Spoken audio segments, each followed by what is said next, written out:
သင်ငယ်ငယ်တုန်းကဖြစ်ခဲ့တဲ့အရာတစ်ခုကိုအရင်ရှင်းရှင်းလင်းလင်းကြီးမှတ်မိနေဘူးလားအဲ့ဒီအမှတ်တရတွေကိုသင်ကဒါကတကယ်ဖြစ်ခဲ့တာပဲလို့သေသေးချာချာယုံကြည်ထားလားဒါပေမဲ့အဲ့ဒီ memory ကတကယ်ဖြစ်ခဲ့တာမဟုတ်ဘဲနဲ့သင်ရဲ့အုံနောက်ကပြန်ပြီးတော့သင်နားလည်လွယ်အောင်ပြန်တိဆောက်ထားတာဆိုရင်ရောယုံနိုင်ပါမလားဒီနေ့ကျွန်တော်တို့ memory လို့ခေါ်တဲ့မှတ်ဉာဏ်ကြောင်းကိုနည်းနည်းစဉ်းစားကြည့်အောင်လူအများစုက memory ဆိုတာက video recording တစ်ခုလိုအတိအကျသိမ်းထားတတ်တယ်လို့ထင်တတ်ကြပါတယ်ဥပမာမွေးနေ့ဝဲတစ်ခုခီးသွားခဲ့တာတစ်ခါဒါမှမဟုတ်ရင်ကျောင်းတော်ဖြစ်ဖြစ်တစ်ခုအဲ့ဒီအရာတွေကိုပြန်စဉ်းစားလိုက်မယ်ဆိုရင်ပုံတွေမြင်လာတယ်အသံတွေကြားလာတယ်အဲ့ဒီအချိန်တော့ခံစားချက်တွေတောင်မှပြန်ပြီးတော့ပေါ်လာတတ်ပါတယ်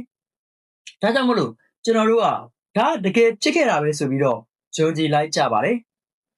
ဒါပေမဲ့သိပ္ပံပညာအရ memory ဆိုတာက video recording တစ်ခုမဟုတ်ပါဘူး memory ဆိုတာကဒါတစ်ခုလိုပါပဲအပိုင်းအစတွေကိုခွဲပြီးတော့သိမ်းထားတာပါပုံရိပ်တွေကိုတနေရာမှာသိမ်းထားတယ်အသံတွေကိုလည်းတနေရာမှာသိမ်းထားတယ်ခံစားချက်တွေကိုလည်းတနေရာမှာသိမ်းထားပါတယ်နောက်တစ်ခါအဲ့ဒီ memory ကိုပြန်စဉ်းစားလိုက်တဲ့အခါမှာအုံနောက်ကအဲ့ဒီအပိုင်းအစတွေကိုပြန်ပြီးတော့စုစည်းတယ်ပြီးတော့ပုံမြင်တစ်ပုတ်လိုသူ့ဘာသူပြန်တိဆောက်လိုက်တာပါဒီနေရာမှာအရေးကြီးတဲ့အချက်တစ်ခုရှိပါတယ်အုံနောက်ကမှတ်မိပဲလွတ်နေတဲ့အပိုင်းတွေကိုတော့သူ့ဘာသူခံမှန်းပြီးတော့ပြန်ဖြည့်လိုက်ပါတယ်ဆိုလိုတာက memory ဆိုတာက 100% အမှန်တရားမဟုတ်ပါဘူးအချို့ကတကယ်ဖြစ်ခဲ့တဲ့အချက်လက်အချို့ကအုံနောက်ရဲ့ခံမှန်းချက်အချို့ကကိုယ်ခံစားခဲ့ရတဲ့ခံစားချက်အဲ့ဒီသုံးခုပေါင်းပြီးတော့မှ memory ဆိုပြီးတော့ဖြစ်လာတာပါအဲ့ဒါကြောင့်မလို့လူတစ်ယောက်ကအဖြစ်အပျက်တစ်ခုတွေကိုမှတ်မိပုံချင်းမတူညီကြတာပါတစ်ယောက်ကအဲ့ဒီနေ့ကသူစိတ်ဆိုးနေရဆိုပြီးတော့မှတ်မိတယ်ဒါပေမဲ့နောက်တစ်ယောက်ကကြအဲ့ဒီနေ့ကသူစိတ်မဆိုးဘူးဆိုပြီးတော့မှတ်မိတယ်ဘယ်သူမှလည်းတကယ်တော့နှစ်ယောက်စလုံးမမှားပါဘူးသူတို့ရဲ့အုံနောက်ကအဲ့ဒီအဖြစ်အပျက်ကိုပုံမြင်ချင်းမတူအောင်ပြန်တိဆောက်ထားလို့ပါနောက်ထပ်ပိုစိတ်ဝင်စားဖို့ကောင်းတာတစ်ခုက memory ကိုပြန်စဉ်းစားလိုက်တဲ့အခါတိုင်းမှာ memory ကနည်းနည်းချင်းလေးစီပြောင်းသွားတတ်ပါတယ်သင် memory တစ်ခုကိုအကြိမ်များများပြန်စဉ်းစားလေအဲ့ဒီ memory က original မဟုတ်တော့လေဖြစ်သွားပါတယ်ပြောရရင် edited version ဖြစ်လာတာပါဘာဖြစ်လို့လဲဆိုတော့အုံနောက်က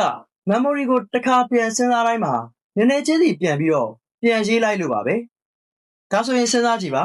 ကျွန်တော်တို့မှတ်မိနေခဲ့တဲ့အတိတ်ကဖြစ်ပျက်တွေကတကယ်ဖြစ်ခဲ့တာလားဒါမှမဟုတ်ကျွန်တော်ရဲ့အုံနောက်ကပုံမြင်တစ်ခုလိုမျိုးပြန်ရေးလိုက်တာလားတတိပြောရရင် memory ဆိုတာက history မဟုတ်ပါဘူး story ပါပြီးတော့တခါတလေမှာကျွန်တော်တို့အယုံကြည်အားဆုံးလို့ထင်တဲ့ memory တွေကတောင်မှအမှားကြီးဖြစ်နေနိုင်ပါတယ်ဒါကြောင့်ကျွန်တော်မျက်မြင်တွေ့ရတာပါဆိုတဲ့စကားတောင်မှအမြဲတမ်းမမှန်ကန်နိုင်ပါဘူးဘာဖြစ်လို့လဲဆိုတော့ကျွန်တော်တို့မြင်တာကိုအုံနောက်က story တစ်ပုဒ်လိုပြန်ရေးပြီးမှ memory ဖြစ်လာလို့ပါ